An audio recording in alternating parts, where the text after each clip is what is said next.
folks. This is Pastor Mike Hoggard coming to you from Studio 2012 with another Watchman Video Broadcast.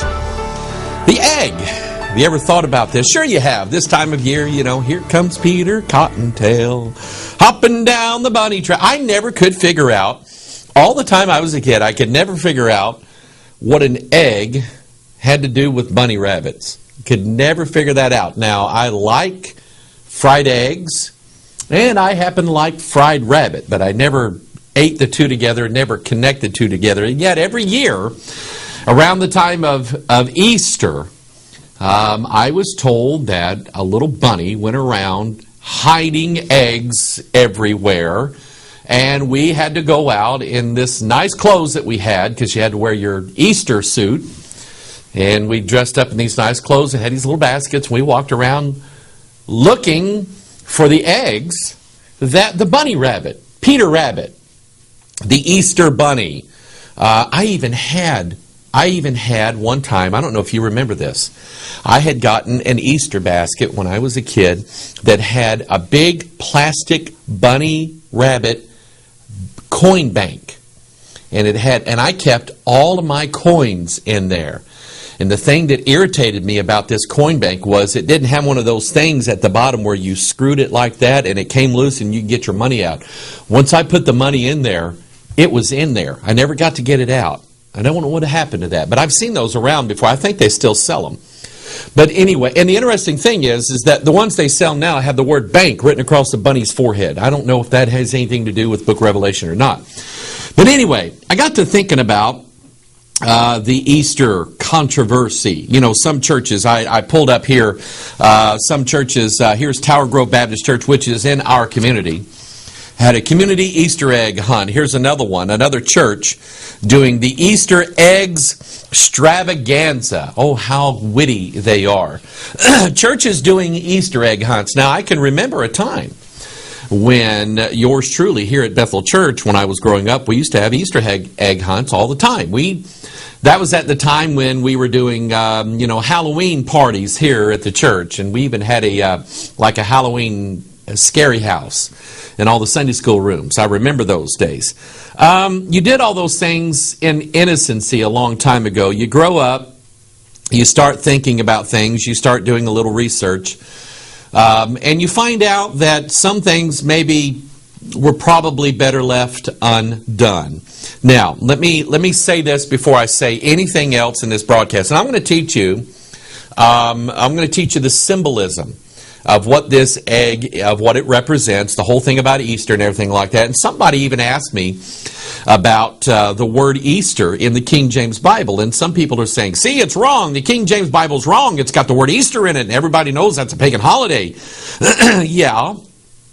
And it's in there for a reason. And I actually am going to show you why it is the right word to be in that place, and the translators knew it. But we have all these little, what we call traditions, these Easter traditions. Nobody ever questioned where they came from. Nobody ever bothered to ask, because we don't really normally think that the day-to-day things that we're doing are really occultic or pagan or put us in alignment with the New World Order somehow, some way.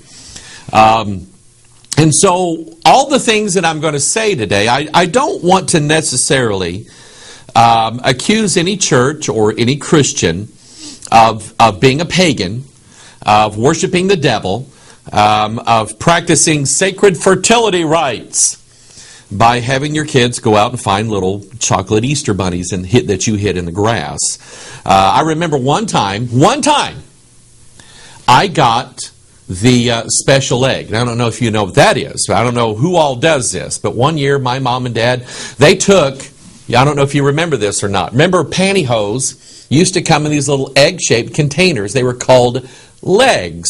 And Mom would save the containers, and every year at Easter time, my sister and I, we would go out and try to find. Now, these things were great big. And one time, I found the special legs pantyhose container that had $1 in it. 1974, you're talking $1 bill. That's like a lot of money. And that was the first time I ever won anything like a contest. And I remember feeling so special. It was about that same year that I got saved. I don't want to I don't want to make people think that I think you're all pagans because you like to eat eggs, boil eggs, color eggs. I don't want you to think that. I don't want you to think that just because a church or a religious group somehow, or church people that you know, buried little candies in the yard for kids, and kids went out and did those things and so on. I don't want you to think that. People are going to hell or they're going to heaven because they're saved by the grace of Almighty God. And that grace is sustaining grace. And that grace also kind of helps us as we grow and mature as Christians, see things that maybe we shouldn't do anymore. Now, we at Bethel Church, we didn't have a church-sponsored Easter egg hunt, but I do know some families that went out and buried little things in the yard for the kids, and the kids went out and ate them, and okay. I'm not going to get all bent out of shape over that as their pastor, because I know these people and I know their lives, and I know that they want to serve the Lord, and they don't necessarily need me tapping them over the shoulder every time they do something and say, I'm sorry, that's pagan. You can't do that. So I try not to be that way. So the information that I'm going to give you is more in line of a prophetic nature rather than for you to use as ammunition against all the people that you don't like, that you know for a fact they ate a boiled egg on Sunday, Easter Sunday morning. And so anyway, I want to teach you this. The word Easter itself, where does it come from? At the time growing up, as a child, growing up in church, to me, Easter was synonymous with getting up, having a little Easter egg hunt, and then putting on this nice, I have pictures of me and my sister and my mom in our very, very nice 70s Easter outfit. Yes, it was a leisure suit. Okay, getting ready to come to church. For me, all the time, that Easter day was a special day where we celebrated not necessarily the Easter bunny and the sacred egg, but we celebrated the risen Jesus Christ, who right around the same time that Easter usually is, and I'll tell you how Easter, you ever notice that Easter is not the same time every year? I'll tell you how they pick that out. It's rather interesting. Right around the same time is, of course, the Jewish holiday of Passover, and that, of course, is when Jesus, who was the Lamb of God, became our Passover sacrifice for us, died, His blood being shed in our place, so that when God sees His blood, He now passes over us, and death has not dominion over us. But I started doing a little research into Easter. I've never really done this before, but I started doing a little research into the word Easter itself. And here's what I found. Let me put Mr. Egg over here. Okay, here's what I found. Easter, of course, as probably some of you know, was named after a goddess, a pagan goddess. This is about the cleanest picture that I could find concerning Easter. She is a pagan goddess, and 9 times out of 10 in her images, she's going to be stark naked. Okay, she's not going to have any clothes on, and there's a reason why. She has to do with fertility. She was called Easter or Esther. Hold on a second. We have a book in our Bibles, our King James Bibles, called the Book of Esther. Where does that name come from? It comes from the word Easter, or there are variations of it. Ishtar, Ashtaroth, Isis. But Esther, her Jewish name was Hadassah, and the Jews still regard her as that way, by that name. But she was given the name by King Ahasuerus as he named her after the pagan fertility goddess Esther, which to him was quite an honor. Okay, he's now married. You remember he had, who was it, Queen Vashti, and she didn't please him. So he put her out of the way and brought in Esther, this Jewish woman, Hadassah, and he named her after in his mind, his most sacred goddess in the world. It was quite a title of honor. Doesn't necessarily make it good, but that's what he thought of her. And so he named her after his fertility goddess is what he did. Ishtar and Ashtaroth, the word Isis. And really, if you kind of do if you know just a little bit, just a teeny tiny bit of Hebrew, You'll know that in the Old Testament, the word Adam, the name Adam, his wife was called the woman. And in Hebrew, the man is called Ish, and in Hebrew, it's Isha. Okay, so think about the Hebrew word Isha, meaning woman. And then after Babel, when it gets to Egypt, it's not Isha, it's Isis. And then in the Sumerians, it's Ashtaroth. And in the Babylonians, it's Ishtar or Esther or some other variation. And then you understand the concept. And it started out as just meaning woman. But I want you to remember, I want you to think about something as we do this. I want you to think of who is it that the serpent approached in the Garden of Eden. He didn't go after Ish, which is the man. He went after Isha, the woman. He wanted to plant a seed in her mind, and that was his words that came forth. By the way, in the King James Bible, 46 of those words came forth and seeded into the woman a concept that if she ate of the fruit, that she would become a god and all this stuff. And so that's kind of in the back of my mind as I'm studying this, and this idea that Ishtar or Easter or Esther or Ashtaroth or Isis or any of these variations, she represents the goddess of fertility. Now, if you don't have to use much of your imagination to understand that if she was worshipped as a goddess of fertility, there's probably a pretty interesting way that she was worshipped, and that's exactly right. And know that God did not want his people worshiping Isis, Ishtar, Ashtaroth, Esther, Easter, or whatever she was called. They did not want her being worshipped this way. In fact, there was a whole land that was called the land of Ashtaroth. In Joshua chapter 13, I want you to notice who is it that is the king of Ashtaroth. All the kingdom of Og. Now, that's not egg, that's Og. All the kingdom of Og in Bashan, which reigned in Ashtaroth and in Edrei, who remained of the remnant of the giants, for these did Moses smite and cast them out. So you need to understand that Og is he's a hybrid. He's a giant. His father was the sons of God. That's Genesis chapter 6. His mother was an earthly woman. You see this concept all throughout in Morals and Dogma. In fact, even the logo of the double-headed eagle denotes the sons of God and the daughters of men fused together. That would be Og, and his kingdom was over the land of Ishtar, Ashtaroth. In Judges chapter 2, notice this. Here's what the Israelites did. They get into the promised land after defeating Og, the king of the giants. They get into the land, and all of a sudden, they just turn their back on God.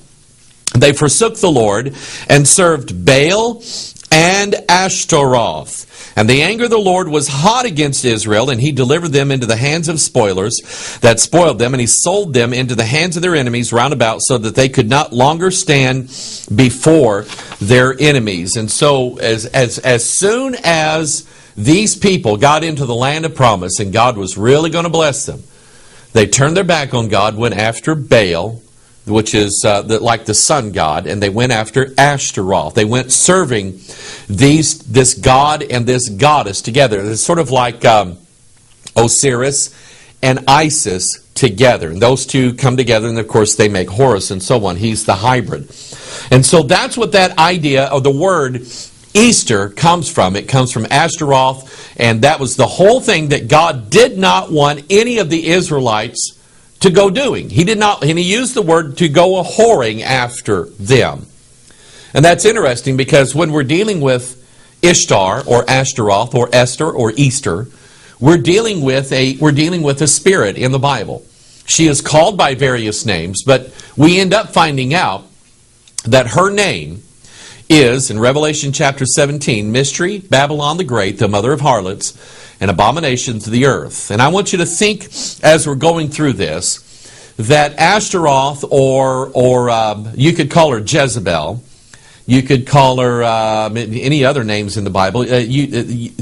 Babylon the Great does not like God's people. She hates them. She hates their guts. She wants them all dead. Okay, we'll see that as we move on. 1 Kings chapter 11, Solomon, the wisest man in the world, fell for the goddess worship Ashtaroth.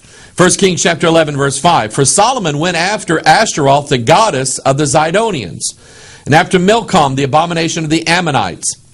Milcom would be sort of like the Osiris or the Saturn of all of this. We have the male deity and the female deity. And what does the male and the female deity do when they get together at the dance? Okay, the fertility rite.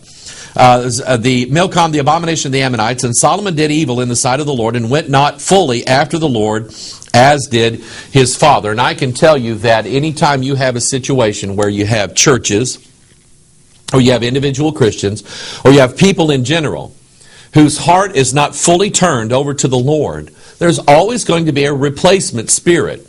And that is going to be Ashtaroth, it's going to be Ishtar, it's going to be Mystery Babylon the Great. It's going to be the goddess somehow, some way. The feminine harlot spirit is always going to come in, and she's going to bring a whole truckload of her practices with her. You might want to say that Ashtaroth really is the reason why all of these preachers now are getting up on their little pulpits, and they're talking about sex, and they're talking about sex. And next Sunday we're going to talk about sex. And for the next 7 weeks we're going to talk about, you know what? This is why they're doing it, because they will not serve God with their whole heart. And since there's a void there, this is where she comes in. Now, this is what I thought was really, really interesting. I want you to think about this and its relationship to Easter, Ashtaroth, Ishtar. Now, she is a fertility goddess. She represents the ability of mankind to reproduce himself, and she gives that power. The earth is actually described this way, but Gaia. Gaia and Mother Earth, there's that word there, mother, is worshipped because of her ability to produce fruit or to reproduce. Now, this is what was interesting, is that there is a medical term that we use all the time. Well, I don't use it all the time, but women, when they go see their doctor, they use this all the time. A medical term, it actually is it's a hormone in women that actually causes fertility. It's called estrogen. And yes, it was named after Easter, Ishtar, Ashtaroth, Isis, and estrogen all have the same function. You see, estrogen has to do with, and I can't believe that I'm talking about this. I mean, if you knew, I'm just like the most shy. I don't talk about this stuff, but just follow with me here for a minute, because I think it helps us understand some things in the Bible, understand what's going on. You see, estrogen, named after Easter, has everything to do with this, okay? Ovulation, the ovule, which is the egg. Okay, now, all of us grown-ups know, and I'm going to use non-offensive, non-crude language.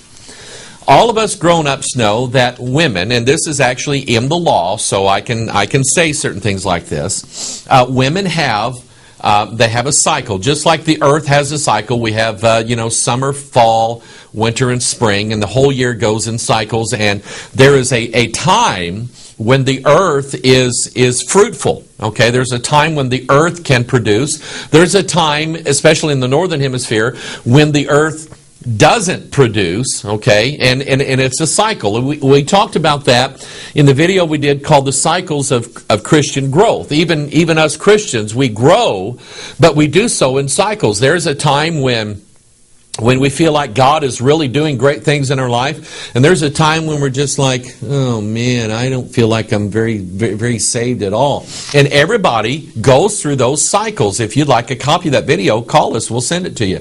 It helped me a lot understand that not every day am I supposed to have revival. It just doesn't happen that way. And so God designs cycles, and everything that's in the universe goes in a cycle fashion. And so the woman and her ability to produce a child goes in that same cycle. It happens about every 28 days, and estrogen has everything to do with maintaining that cycle. Now, just again, you probably have seen this graphic, but just the idea that there for a while, the woman is fertile, long about day 14 of that cycle. I mean, her body is ready to reproduce. Then if that doesn't happen, then that kind of, it wanes away, it diminishes away, and then it goes around to the opposite end of that cycle, and the body has to cleanse itself during that time, and it uses blood. Okay, and I think that God actually designed it that way to show us that the woman, and think of the symbolism of the woman in the Bible. The woman in the Bible is a picture of the church. Okay, and I want you to understand this, that Christ intends to show that the church is cleansed by blood. I don't care what you think of what I'm talking about right now. I'm telling you that this is a beautiful picture of God's design, all right? And so anyway, but during that time, the body is cleansing itself, and it's using blood to do that. And at that time, the woman is not fertile. She's not ready to bear any fruit, okay? Now, I said all that to say this. When I was a kid, we would peel these things, and we always have the little dye stuck on the end of our finger, and we would bite into them. And I love these things. We would bite into them, and the yolk that's in the middle of it, we called it the moon. I don't know why. I guess it was round and glowing, but that's what we called it. And we did that in childhood silliness. Actually, we weren't too far off, because the woman's cycle is actually named after the moon. Because the moon, the lunar cycle, matches almost day for day the woman's cycle. You see, when the moon is bright up in the sky, kind of like the moon in the middle of this egg here. When the moon is bright up in the sky, it is at its strength. It's just glowing, and we just look at, oh, look, it's a full moon, and you can just walk around at night with no headlights on or anything like that. That's about halfway through the cycle. The moon cycle is about 28 to 29 days, almost exactly the same time as the woman's cycle. Okay, but then after it's bright for about a day or two, it's called the waning moon. It starts diminishing in brightness, and we see the shadow of the earth slowly creep in, and we don't see, after a while, after about another 14 days, we don't see the moon anymore. And the moon is dark. You can't see it. It's called the new moon. Actually, we don't even really see one, but it's called the new moon, because the cycle is starting all over again. And during that time, the moon is not bright at all. It doesn't shine. And I want you to get this. At that same time, in a woman's cycle, she's not bearing any fruit. She's not capable of bearing any fruit at that time. And so I want you to get the picture that the woman, when she is ready and she is fertile, corresponds to the same time that the moon is bright.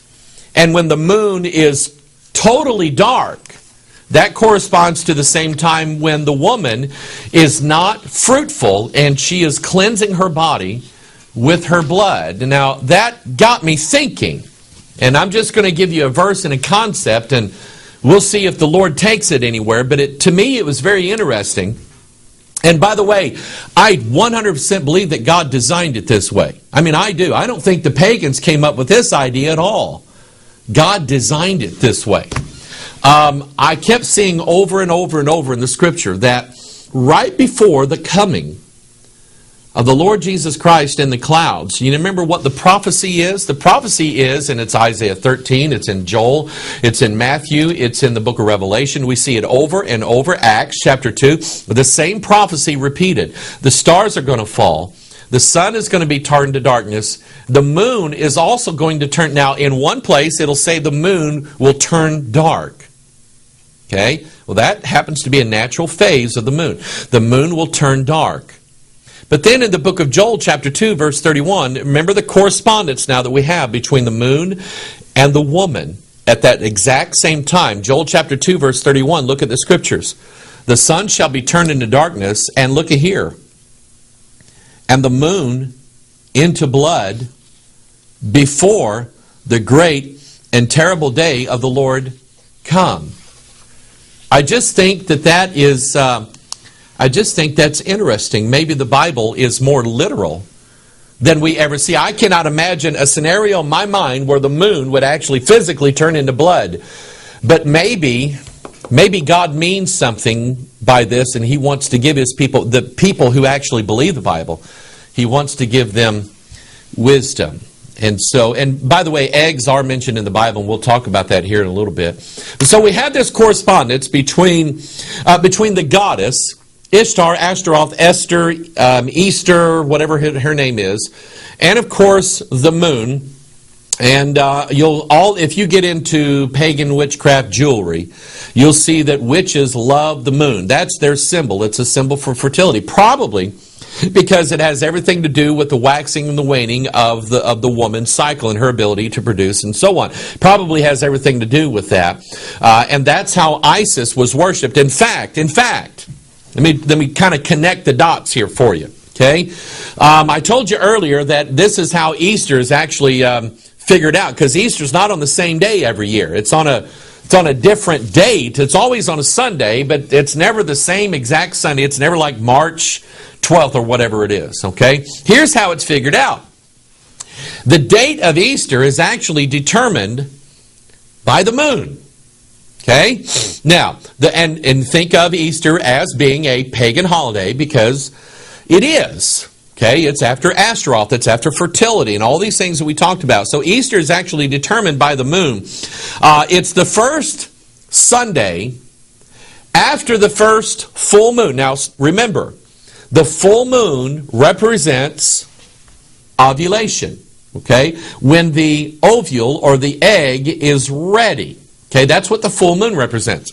So it's the first Sunday after the full moon. So you see a full moon, the first Sunday after that, it can't be just the first full moon of the year. It has to be the first full moon after the vernal equinox. What is the vernal equinox? It is the day that's the spring equinox, usually around March 20th, March 21st, when there's exactly 12 hours in the day and 12 hours in the night. That's equality. Mainly, Albert Pike talks a lot about that. We'll discuss that. Anytime you have a symbol in pagan ideas or the occult of equality, you have the joining together or the balancing of things that are opposite.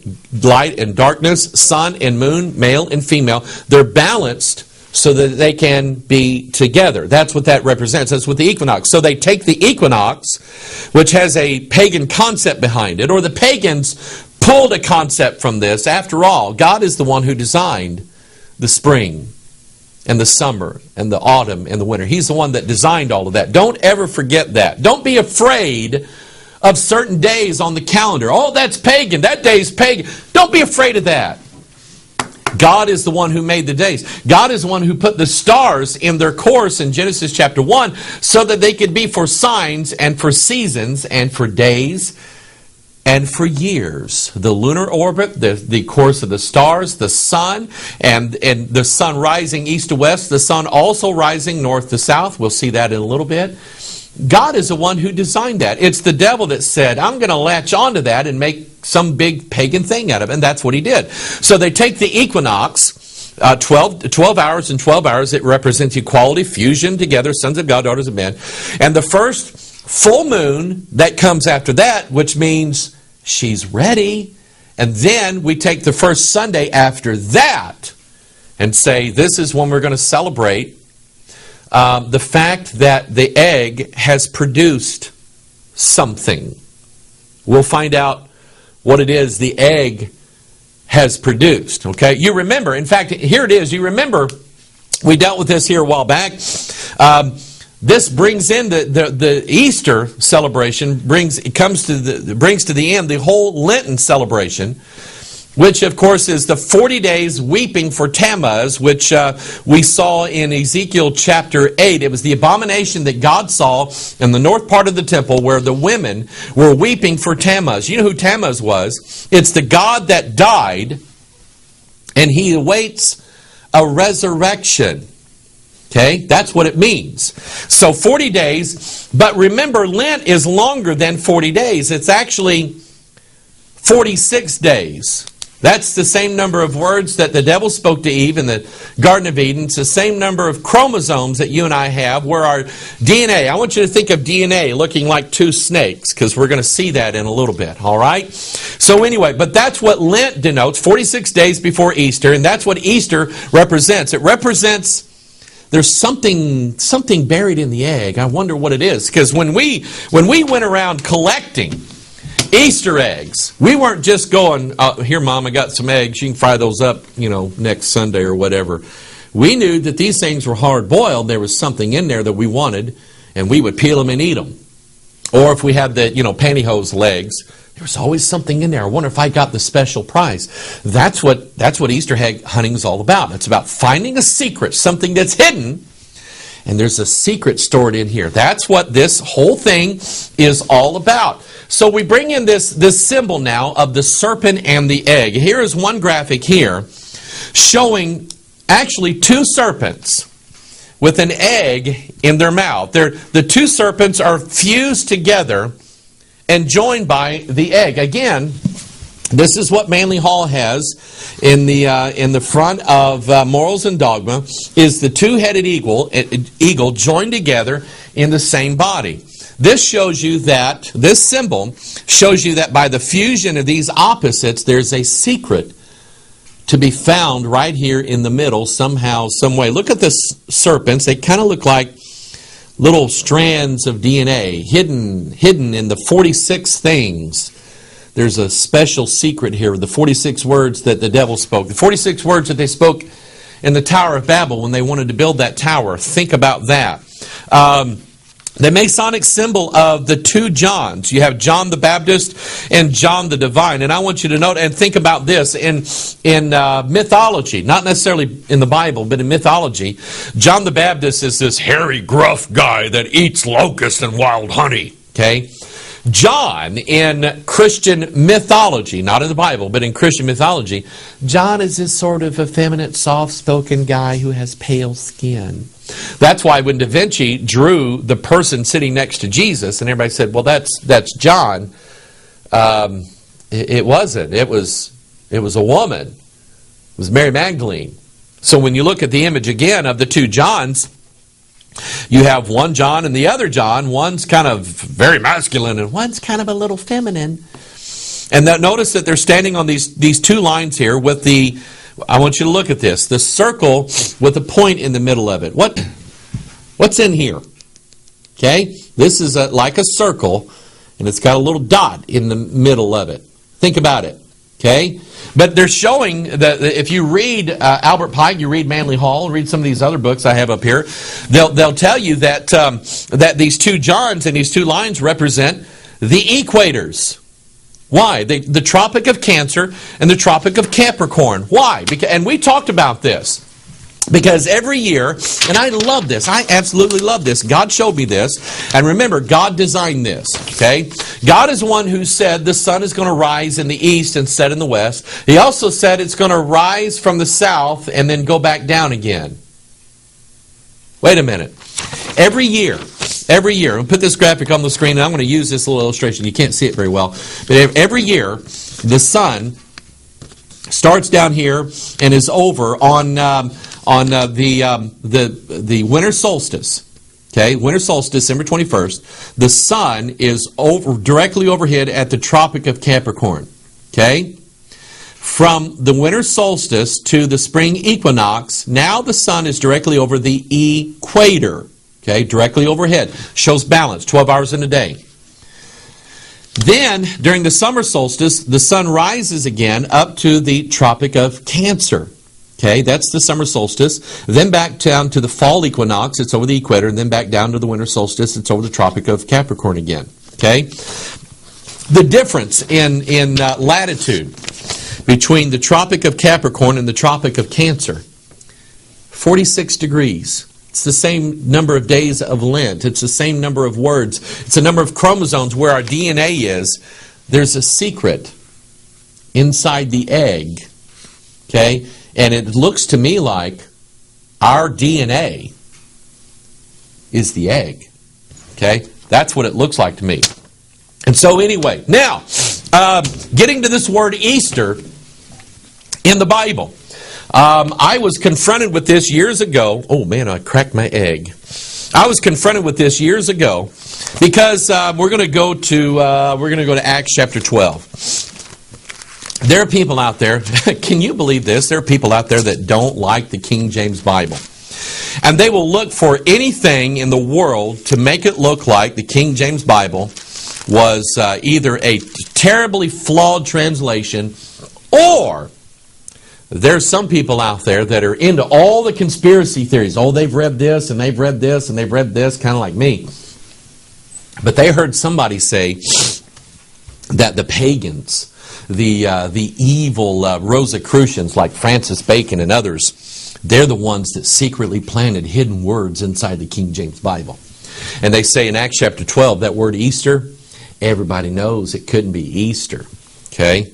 They're saying that it's a faulty translation because of this word here. In Acts chapter, let's read it. Acts chapter 12, verse 1. Now about that time Herod the king stretched forth his hands to vex certain of the church. Now I want you to stop right here. Herod hates the church. Remember what spirit hates God's people? It's Mystery Babylon the Great.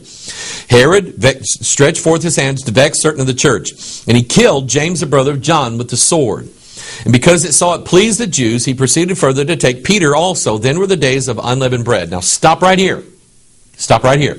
Then were the days of unleavened bread. So he's killed James. Okay. Now he's captured Peter. He's going to kill him. Now, and the Bible tells you, it pinpoints that they are in the days of the unleavened bread. You know what that means? That means that there was a 7-day feast after Passover called the days of unleavened bread. It was a feast that they had, and they were somewhere in those days. Passover had already occurred, and now they were into the feast of unleavened bread. Go search this out in the scriptures. It's right there. The answer is right there. Okay?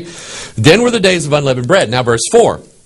And when he had apprehended him, he put him in prison and delivered him to 4 quaternions of soldiers to keep him, intending after Easter to bring him forth to the people. Now, everybody knows that Easter is a pagan holiday. Okay? And here's what they say. They say the Greek word here, where it says Easter, in the original Greek it says Pascha. And they note that every other place in the entire New Testament where it says Pascha, it's translated as Passover. And they said, see, these dumb King James translators, they didn't know what they were doing. They were so infested with paganism, they thought that Easter was Passover. Ha! Well, that's not true. It's totally not true. You see, had the King James translators translated this word as Passover, it would have created a real problem with the text, because they were already past Passover. Now they were into the Feast of Unleavened Bread. Passover was days ago. He wasn't holding him until after Passover because it had already happened. He was waiting because, remember, Easter, as we celebrate it now, and Passover, they kind of overlap sometimes. Herod wasn't waiting for Passover to end. He was waiting for the pagan festival of a very, very bloodthirsty goddess who's ready to be fertilized, who's ready to bring forth her little secret that she has. That's what Herod was doing. The word Easter right here is the exact word that needs to be in the Bible. And every other Bible, including the New King James, that doesn't have the word Easter here, they're wrong. They're just simply wrong. Let me show you where I'm going with this. Okay, remember now, Herod's wanting to kill all the Christians. He killed James, wants to kill Peter. What spirit is it that's bloodthirsty after the martyrdom of the saints. Revelation chapter 17, verse 5. And upon her forehead was the name written, Mystery, Babylon the Great, the mother of harlots and abominations of the earth. Verse 6. And I saw the woman drunken with the blood of the saints and with the blood of the martyrs of Jesus. And when I saw her, I wondered with great admiration. You see, you know what Easter wants? Easter wants to sit down and have a Bloody Mary. She wants to sit down and have a bloody drink. She's drunken with the blood of the martyrs and the saints of the living God. She is blood thirsty, and she wants more blood. This goes all the way back. Think of the egg as being a symbol of the earth. Go all the way back to the book of Genesis chapter 4. The first martyr was Abel. Remember Cain? He slew his brother Abel. What happened? Genesis chapter 4, verse 10. And he said, what hast thou done? The voice of thy brother's what? Blood crieth unto me from where? The ground. And now art thou cursed from the earth which hath opened her mouth to receive thy brother's blood from thine hand. As soon as Abel's blood, righteous Abel's blood hit the ground, the earth opened her mouth and drank it up. Did you know the same thing happened on the day Jesus died? The moment that the soldier pierced his side and blood and water issued forth, the Bible says there was a great earthquake and the rocks went and the ground opened her mouth. She was drinking in that blood. And she is a fertility goddess, but she is bloodthirsty after the blood of the saints and the martyrs and the innocent. That's who she is. Even in the days of Saul, 1 Samuel chapter 31, verse 8, remember when Saul was killed? Look what happened. And it came to pass on the morrow when the Philistines came to strip the slain, they found Saul and his 3 sons fallen in Mount Gilboa, and they cut off his head, stripped off his armor, and sent it to the land of the Philistines round about to publish it in the house of their idols and among the people. And they put his armor, where did they take his armor to? The house of Ashtaroth. You see, that was a real prize to her, that she had the blood of the king of the Jews. Okay? So we look at the egg again. That's Easter. Okay? And this is the Easter egg. And you see it sometimes in old renderings. It's called the sacred egg, the mundane egg. It's associated with the moon. We talked about that. And I kept seeing this symbol over and over of this serpent entwined around the egg. And I wanted to know, the first thing I looked at was this idea that a serpent represents our DNA. You've seen that symbol many times before. The two joined serpent. We'll see that here in a little bit. But I want you to understand this. In fact, let's go here. Let's go to the book of Revelation. And I'll show you something really, I put a lot of thought into this, and I think the Bible is going to reveal some things to us about what is going to happen in the last days. Revelation chapter 13, John says, I stood upon the sand of the sea, and I saw a beast rise up out of the sea, and he had 7 heads and 10 horns. And then in Revelation 17, where we have the bloodthirsty fertility harlot, we have a beast in verse 8, that thou sawest was and is not and shall ascend out of the bottomless pit. Well, where is the bottomless pit? It's actually at the heart of the earth. That's where Jesus went to in the 3 days prior to his resurrection. He was in the heart of the earth. You might want to say he was like here, okay? And he rose again on the 3rd day. He took captivity with him. He set the captives free. And he preached to those spirits in prison, the Bible says. And down inside this prison, the heart of the earth, the center, the core of the earth, down in the heart of that is the beast. That's where he is right now. That's what Revelation 17 says. We're going to see him turn loose here in a little bit. But I got to thinking about this. This is actually pretty interesting because here's a graphic of the planet, Earth. And remember, Earth is like a woman. She drinks blood, she's fertile, she's all this stuff. But the Earth actually, and the book of Job says she has a womb. Okay, when the flood waters issued forth as out of a womb, she has a womb. So I want you to think about this. The earth and the egg are pretty much the same because the earth has a core. Well, okay, I actually chipped it a little bit. I hope this is boiled. The egg has a crust, has a hard shell. Okay, and then you have the mantle, which is underneath the crust, which is like the egg white. And then down in the very, very center of the, in fact, here it is. Okay, you have, this one's boiled. Okay, this is the mantle, and this is the core. Okay, this is what we call the moon. This is what we always, oh yeah, that's the best part.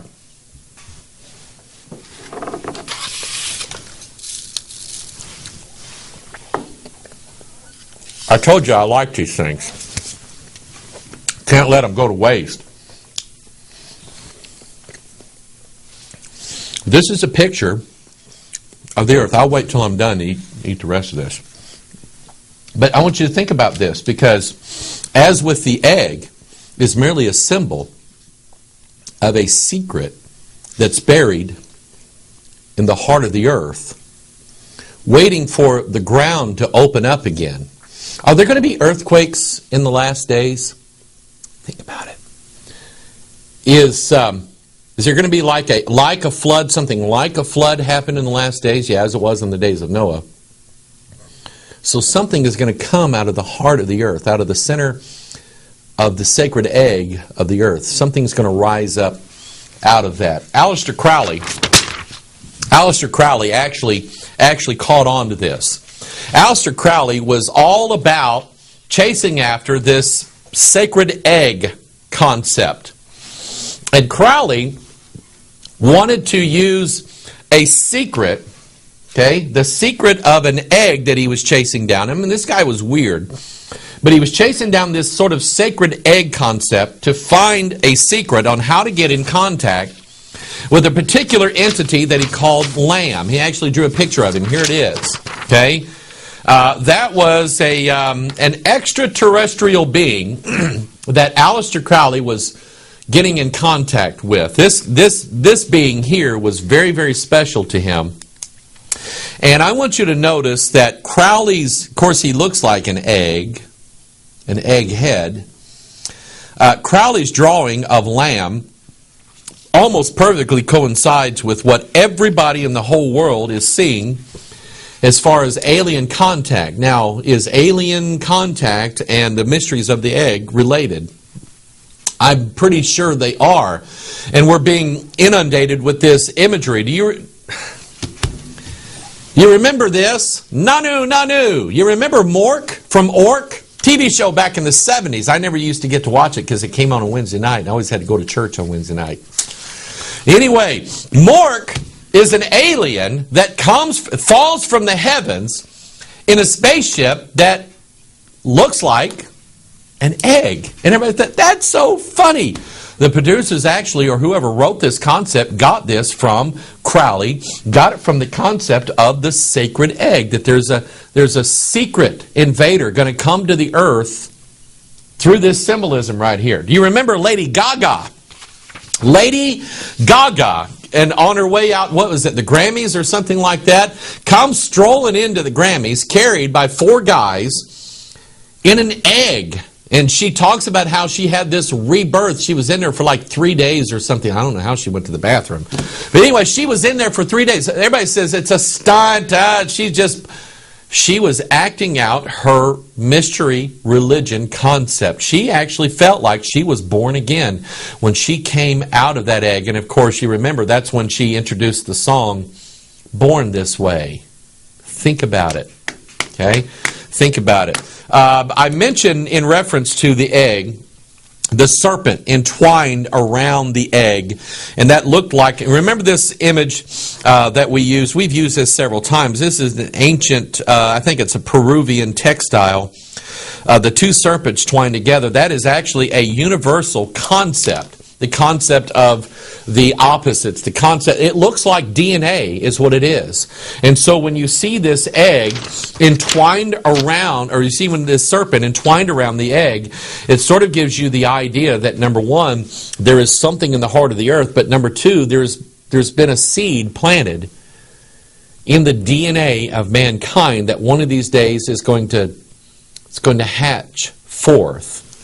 I'll show you again this idea of the two serpents representing the opposites, evil and good, west and east, north and south, light and darkness, sun and moon, mother and father. And they're both contending for what's called the mundane or the sacred egg. What they're telling you is that in the center, at the center point of these two opposites, and the fusion point, is the great secret, or what would be the Antichrist. This pagan symbol is related to the two pillars of Freemasonry, Jachin and Boaz. Stop right here. Here again, according to the Bible, Jachin, 23 cubits, Boaz, 23 cubits, 46 cubits apiece.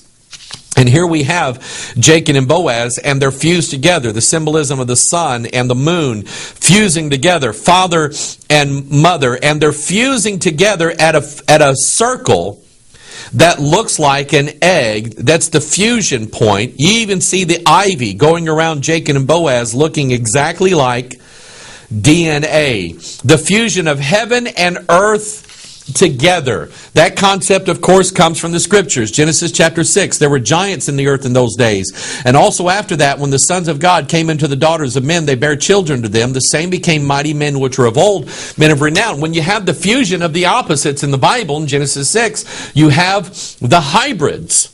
The mighty men of old, men of renown. The giants, as it were. That's what Og was doing in Ashtaroth. That's why he was there. Daniel chapter 2, a prophecy that this exact same thing is going to happen. I want you to notice the language. Daniel chapter 2, verse 43. Whereas thou sawest iron mixed with miry clay, they shall mingle themselves with the seed of men. Stop right here. Iron is known for hardness. Clay is not. You take clay and you can mold it. I preached a sermon last Sunday on vessels. We're vessels in God's hands. God takes and He molds the clay. It's malleable. It's moldable. You can gush it between your fingers. If you can't do that with iron. Notice that iron and clay are exact opposites. By the way, you know what's in the center of every star? Iron. You know what's at the core? You know what's at the core of the earth? Hot, molten. I lost my moon. Hot, molten iron. They're going to come down from the heavens. They're going to come up from the earth. There's going to be a big fusion going on in the last days, and they're going to mingle themselves where? Where those serpents are, inside the seed of men, and produce the hybrids. Every UFO I'm studying right now, aliens. I'm studying alien contact, abduction stories, things like that, trying to treat it from a biblical standpoint. And just about every alien abduction scenario I run into, there's a story of the hybridization of the aliens with the humans. Go watch the X-Files. That's what it was all about, the alien-human hybrid. In fact, just about every UFO/alien movie that comes out now, there's always a hybrid between the aliens and the humans. I mentioned earlier that eggs, I'm going to get this one because I don't want to drop it again. Eggs are actually mentioned in the Scriptures. Did you know that Easter egg hunting is actually found in the Scriptures? Okay, let me show it to you. Isaiah chapter 10, verse 12. Wherefore it shall come to pass that when the Lord hath performed His whole work upon Mount Zion and on Jerusalem, I will punish the fruit of the stout heart of the king of Assyria. Now the king of Assyria would be like a picture of the Antichrist. And the glory of his high looks. For he saith, by the strength of my hand I have done it, and by my wisdom. For I am prudent, and I have removed the bounds of the people, and have robbed their treasures, and I have put down the inhabitants like a valiant man. And my hand hath found as a nest of the riches of the people. And as one gathereth eggs that are left, have I gathered all the earth. That's what the king of Assyria said. And there was none that moved the wing, or opened the mouth, or peeped. The king of Assyria, the Antichrist, is going to go and he's going to gather everybody together just like people gather eggs, and they put them all into one basket, which is not wise, by the way. this imagery of the serpent and the egg, look at Isaiah chapter 59. Behold, the Lord's hand is not shortened that it cannot save, neither is ear heavy that it cannot hear. But your iniquities have separated between you and your God, and your sins have hid his face from you, that he will not hear. For your hands are defiled with blood, and your fingers with iniquity. Your lips have spoken lies, your tongue hath muttered perverseness. None calleth for justice, nor any pleadeth for truth. They trust in vanity, and they speak lies. They conceive mischief and bring forth iniquity. Now I want to stop right here. I want you to, we're building up now to what this is all about. God is talking about the iniquity of the people. And the iniquity of the people always has an outcome. Here's the outcome of mankind's iniquity in the last days. Verse 5. They hatch cockatrice eggs. You know what a cockatrice is? It's a serpent. They hatch cockatrice eggs and weave the spider's web. He that eateth of their eggs dieth, and that which is crushed breaketh out into a viper. See, it's all about the serpent in the last days associated with the egg. Notice this, what Jesus said in Luke chapter 11. Does it just have symbolic meaning? I think it means something greater than just the symbolism of it. Luke 11:11. If a son shall ask bread of any of you that is a father, will he give him a stone? Or if he ask a fish, will he for a fish give him a serpent? Or verse 12. Or if he shall ask an egg, will he offer him a scorpion? The scorpions are mentioned in Revelation chapter 9. The fifth angel sounded, and I saw a star fall from heaven unto the earth, and to him was given the key of the bottomless pit. Where's the bottomless pit? It's in the center here. It's at the heart of the earth, the core, the womb. Okay? And he opened the bottomless pit. Boy, I'm glad that's boiled. He opened the bottomless pit, and there arose a smoke out of the pit, as the smoke of a great furnace, and the sun and the air were darkened by reason of the smoke of the pit. And there came out of the smoke, where did they come from? There came out of the smoke locusts upon the earth, and unto them was given power, as the scorpions of the earth have power. The scorpions are in the egg. And who's the scorpion king? Remember that movie? Who's the scorpion king? Revelation 9:11, the king of the bottomless pit, Abaddon, Apollyon, the destroyer. You see, there's a secret here. And that's what the festival of Ishtar is all about. It's all about the revelation of a mystery in the last days. On Easter Sunday, when everybody else talks about their bunnies and their eggs, we here at Bethel Church, we talk about the resurrection, the death, burial, and resurrection of Jesus Christ only. That's what we do. I'm not here to judge everybody else on what you do on Easter. That's your business. I'm not your judge. I'm not going to be looking and seeing what you're doing. I don't think any of you really need to do that with anybody else either. If you have a message to send to people, let them know that, number one, we are fast approaching a day where the devil's going to take over the world and Jesus is coming back. Are they saved? Are they ready? That's what I'm asking you. Are you ready? Because one of these days, the egg's going to come open. This is Pastor Mike. I love you. God bless you. We'll see you the next time.